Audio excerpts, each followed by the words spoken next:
7th, 2025 marks 120 days since I had the profound honor of being sworn in as the President of the Republic of Ghana for a new 4-year term. It is a day that I specifically noted on our calendar to come before you, the people of Ghana, to account for the critical first steps we promised to take in our initial months in office.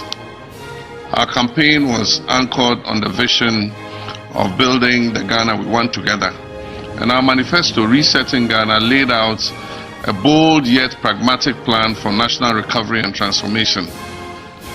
Central to this plan was a social contract for the first 120 days, a set of specific actionable promises designated to enable us hit the ground running and signal our unwavering commitment to change. I stand before you tonight to update you on how we have delivered on these promises. To the people of Ghana and the world observing our progress, let me state clearly, we made promises and we have kept them. Our first 120 days have been defined by decisive action, a commitment to transparency, and a relentless focus on laying the foundation for building the Ghana we want, a just, prosperous, and united Ghana. Let me now walk you through the progress we have made on the specific commitments outlined in our 120-day social contract. We promise to form a lean and efficient government. I promise to nominate the complete list of cabinet ministers for parliamentary approval within the first 14 days and to constitute the leanest and most efficient government under the Fourth Republic within the first 90 days.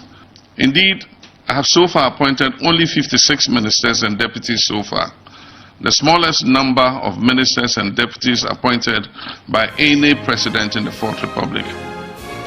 We've also nominated our metropolitan, municipal, and district chief executives, and they are going through the various phases of confirmation to complete the formation of our governance team at the local level.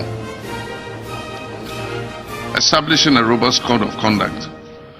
I have committed to establishing a robust code of conduct and standards for all government officials to instill integrity and accountability from day one. Building on my previous efforts, we have reworked and finalized a significantly improved version of the Code of Conduct for government appointees. These included enhancing fiscal and monetary coordination, reviewing the foreign exchange regime, implementing major tax reforms, overhauling the public financial management system, reforming state-owned enterprises, strengthening expenditure controls, establishing a credible medium-term expenditure framework, promoting strict fiscal discipline on the part of government, and aggressively pursuing inclusive growth. The implementation of these recommendations has begun to yield results. The currency is becoming fairly stable, inflation is inching downwards, and we have reduced the excessive borrowing that had become the trademark of past governments. The report also provided valuable advice on promoting industrialized agriculture and aligning skills development with national priorities. We've taken this advice seriously, and implementation is underway, guiding our economic policy decisions.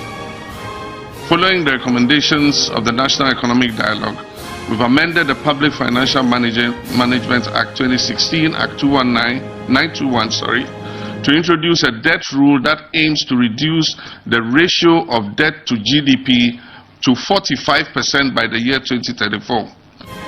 We've also established an operational rule to post an annual primary surplus of at least 1.5% of GDP on a commitment basis.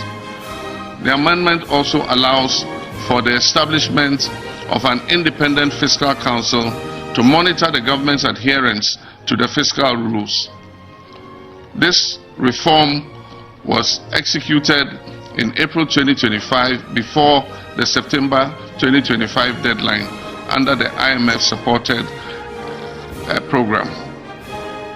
What is also new about this law is the sanctions associated with breaches of the fiscal rules, which extend beyond just the Minister for Finance to include all ministers of state and heads of covered entities whose actions or inactions contribute to the fiscal slippages.